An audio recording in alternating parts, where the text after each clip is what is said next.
여러분, 혹시 이런 사람을 만나본 적 있으신가요? 마치 자신만의 우주 속에서 살아가는 듯한 사람, 세상의 모든 것이 자신을 중심으로 돌아가야만 직성이 풀리는 듯한 사람 말입니다. 혹은 끝없이 이어진 SNS 피드 속에서 우리는 왜 그토록 연결되어 있으면서도 동시에 깊은 고독감을 느끼는 것일까요? 오늘 우리는 현대사회의 가장 뜨거운 화두이자 많은 이들의 마음을 조용히 병들게 하는 자기애, 즉 나르시시즘에 대한 깊이 있는 탐구를 시작하려 합니다. 단순히 자기 자신을 사랑하는 것이라는 얕은 의미를 넘어 우리 문명 전체를 뒤흔들고 있는 거대한 심리적 흐름의 실체를 마주할 시간입니다. 이 여정에는 아주 특별한 안내자가 함께합니다. 그는 본래 광활한 우주의 비밀을 파헤치던 물리학자였으나 인간의 마음이라는 더 복잡하고 심오한 우주를 탐험하기 위해 심리학 교수가 된 인물입니다.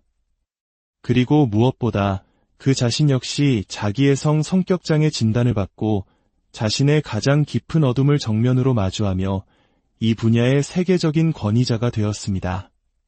그는 자신의 내면을 들여다보는 동시에 냉철한 과학자의 시선으로 현상을 분석하는 독보적인 통찰력을 우리에게 선물할 것입니다. 우주에서 가장 복잡한 기계, 바로 인간의 마음속으로 떠나는 지적 여정. 지금 시작합니다. 한때 우주의 탄생과 소멸, 별들의 움직임을 연구했던 한 물리학자가 있었습니다. 그는 복잡계를 연구하며 우주라는 거대한 기계의 작동 원리를 탐구했습니다. 하지만 그는 곧 깨달았습니다.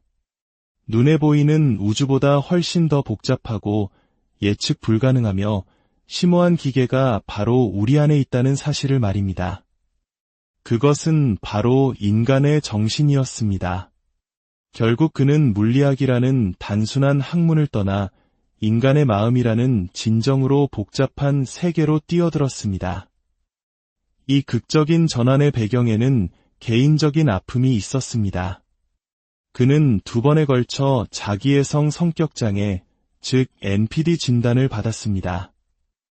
이것은 그에게 자신의 상태와 그로 인해 주변 사람들이 겪는 고통을 외면할 수 없게 만드는 강렬한 계기가 되었습니다. 그는 1980년대 후반, 당시의 모든 심리학 연구를 파고들었지만 절망하고 말았습니다. 그곳에는 제대로 된 설명도 실질적인 해결책도 거의 존재하지 않았기 때문입니다. 결국 그는 스스로 언어를 만들어야 했습니다. 자신의 내면에서 벌어지는 경험과 그것이 타인에게 미치는 영향을 묘사하기 위한 새로운 언어 말입니다. 놀랍게도 그가 창조한 개념과 용어들은 이제 전 세계적으로 통용되는 표준이 되었습니다. 그의 가장 큰 강점은 바로 이것입니다. 그는 대부분의 학자들이 가질 수 없는 2가지 시선을 동시에 가지고 있습니다. 자기애성 성격장애를 가진 당사자로서 안에서 밖을 내다보는 시선, 그리고 심리학 교수로서 밖에서 안을 들여다보는 시선. 이 양쪽의 시선이 교차하는 지점에서 우리는 비로소 나르시시즘의 진짜 얼굴을 마주할 수 있게 됩니다. 그렇다면 이토록 깊은 이해를 바탕으로 한 치료의 가능성은 어떨까요? 안타깝게도 전망은 매우 어둡고 암울합니다. 임상 현장에서 우리가 이룰 수 있는 최선은 행동 수정에 가깝습니다. 즉, 다른 사람에게 상처를 주는 공격적인 행동이나 반사회적인 행동을 최소화하고 완화시키는 것입니다. 사회적으로 용납되는 규범과 관습에 따르도록 동기를 부여할 수는 있지만 그 효과는 대개 단기적이며 지속적인 관리가 필요합니다.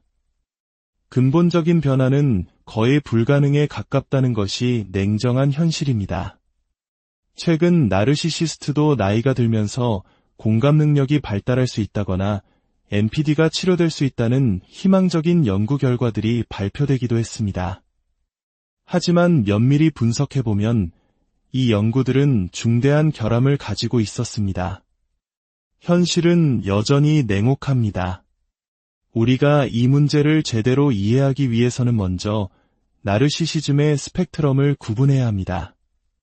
첫 번째는 건강한 자기애입니다. 이름 그대로 이것은 우리 모두에게 필요한 건강한 마음의 기반입니다. 자신감, 자존감, 그리고 현실에 기반한 자기 가치감의 원천이 되죠. 특히 치열한 경쟁사회를 살아가는 우리 한국인들에게 이 건강한 자기애는 생존과 성공을 위한 필수적인 심리적 자산이라 할 수 있습니다. 두 번째는 자기애적 스타일입니다. 이들은 다소 불쾌하고 다른 사람을 착취하려 들며 공감 능력이 부족한 경향을 보입니다. 함께 일하거나 결혼 상대로는 피하고 싶은 사람이지만 이들에게는 진단 가능한 정신병리가 있는 것은 아닙니다. 우리는 이들을 임상 미만 수준이라고 부릅니다. 마지막 단계가 바로 자기애성 성격장애입니다. 이 단계에 이르면 결정적인 차이가 나타납니다.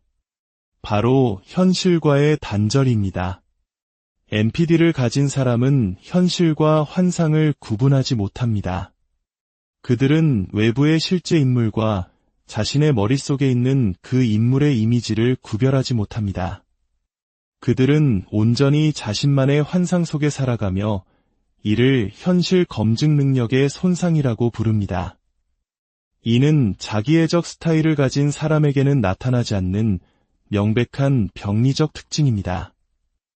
이처럼 나르시시즘은 하나의 스펙트럼 위에 존재합니다. 우리 모두는 건강한 자기애를 가지고 있고 일부는 자기애적 스타일을 보이며 그중 극소수는 돌이킬 수 없는 병리적 특징을 가진 성격장애로 발전하게 되는 것입니다. 문제는 현대사회가 이 스펙트럼의 무게중심을 점점 더 병리적인 방향으로 이동시키고 있다는 점입니다.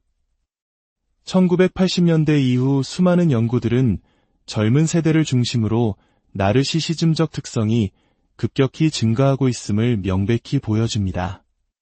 이것은 단순히 한 국가의 문제가 아닌 전 세계적인 팬데믹 현상입니다. 수십 년간 정신병원에서 환자들을 관찰해온 한 노련한 임상가의 경험은 이러한 변화를 생생하게 증언합니다. 1980년대 초반만 해도 성격장애 환자들은 의존성, 강박성 등 매우 다양하게 분포되어 있었습니다. 하지만 80년대 후반을 지나면서 여성 환자들 사이에서는 경계선 성격장애가 압도적으로 많아졌고 점차 남성에게서는 반사회성 성격장애가 두드러지기 시작했습니다. 결국 정신병원 입원 환자들의 성격장애 스펙트럼 전체가 나르시시스트, 경계선, 소시오패스를 포함하는 비군 성격장애로 수렴해버리는 현상이 나타났습니다. 이것은 우리 사회의 심리적 구조에 근본적인 지각 변동이 일어나고 있음을 시사하는 강력한 증거입니다. 어째서 이런 일이 벌어지고 있는 걸까요? 그 원인은 개인의 문제가 아니라 우리가 살고 있는 문명 전체의 변화에 있습니다. 특히 현대기술은 이러한 병리적 특성을 증폭시키고 강화하는 거대한 엔진 역할을 하고 있습니다. 현대기술, 특히 소셜미디어와 같은 디지털 기술은 두 가지 핵심적인 기능을 수행합니다. 첫 번째는 현실로부터의 도피입니다. 기술은 우리에게 현실의 고통과 지루함을 대체할 수 있는 매력적인 환상의 공간을 제공합니다. 우리는 그 안에서 얼마든지 다른 사람이 될 수 있고 현실에서는 불가능한 만족감을 얻을 수 있습니다. 이것은 나르시시스트에게 최적의 환경입니다. 나르시시즘의 본질 자체가 환상 방어 기제이기 때문에 환상을 기반으로 하는 문명 속에서 그들은 누구보다 뛰어난 적응력과 영향력을 발휘합니다. 두 번째 기능은 신호 보내기입니다. 우리는 기술을 통해 끊임없이 세상에 신호를 보냅니다. 여기에는 세 가지 종류가 있습니다. 첫째, 존재 신호입니다. 나 여기 있어요. 나를 좀 봐주세요. 라고 외치는 것입니다. 이것이 바로 소셜미디어의 본질입니다. 좋아요와 댓글을 통해 자신의 존재를 확인받으려는 끝없는 욕구입니다. 둘째, 미덕 신호입니다.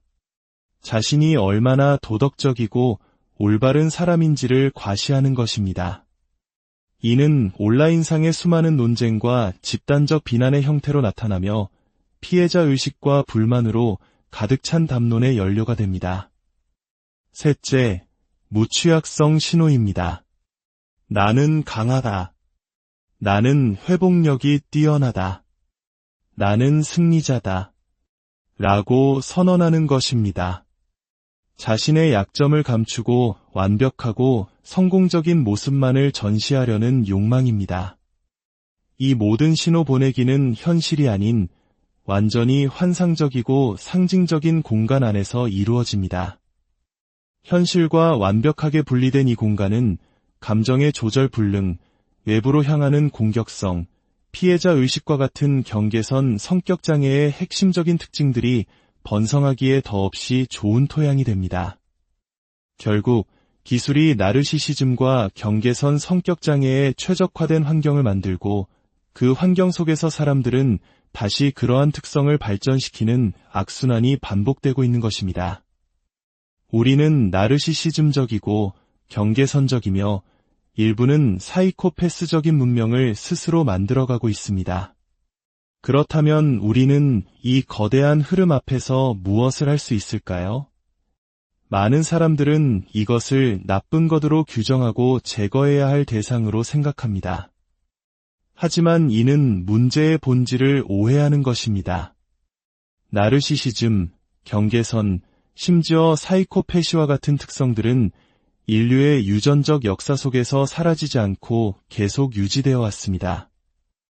이는 특정 상황에서 이 특성들이 분명한 적응적 이점을 가지기 때문입니다. 가령 아우슈비츠 수용소에 갇힌 사람이 명랑하고 쾌활하다면 그것이야말로 정신적으로 문제가 있는 상태일 것입니다. 반대로 그곳에서 깊은 우울증을 겪는 것은 끔찍한 현실에 대한 지극히 정상적이고 건강한 반응입니다.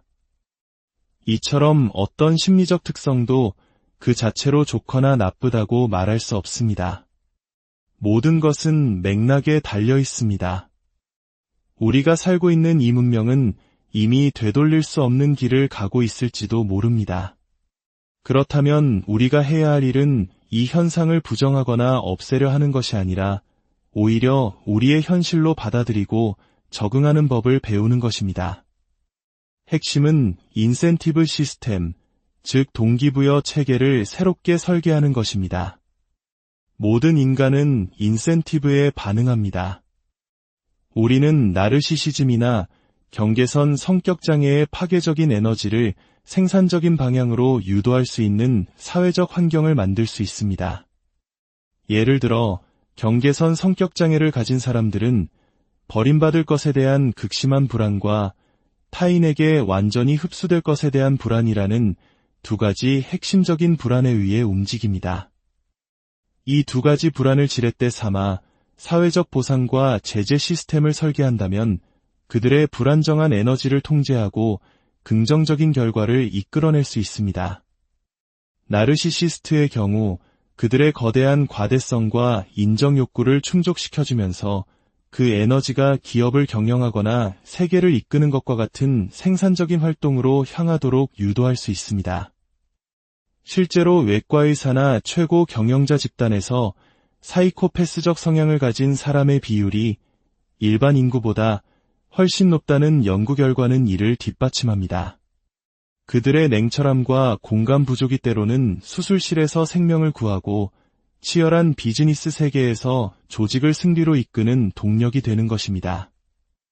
많은 치료사들이 나르시시스트보다 경계선 성격장애 환자들을 치료하는데 더 나은 결과를 얻는다고 말합니다. 그 이유는 경계선 성격장애를 가진 사람들은 비록 불안정하지만 타인에 대한 공감 능력과 긍정적 감정에 접근할 수 있는 능력을 여전히 가지고 있기 때문입니다. 또한 그들은 현실과 환상을 구분할 수 있으며 외부로부터 도움을 받아 자신을 조절하려는 욕구를 가지고 있습니다. 하지만 나르시시스트에게는 이 모든 것이 결여되어 있습니다. 오늘의 이야기는 우리에게 불편한 진실을 마주하게 합니다. 우리는 개인의 심리 문제를 넘어 문명 전체의 심리적 구조가 변화하는 시대를 살고 있습니다. 이러한 역학을 이해하는 것은 타인을 비난하고 낙인 찍기 위함이 아닙니다. 오히려 우리 자신과 우리가 살아가는 이 복잡한 세상을 더 현명하게 항해하기 위한 필수적인 지도가 될 것입니다. 오늘 이야기가 여러분 자신과 주변 사람들을 더 깊이 이해하는 데 작은 등불이 되었기를 바랍니다.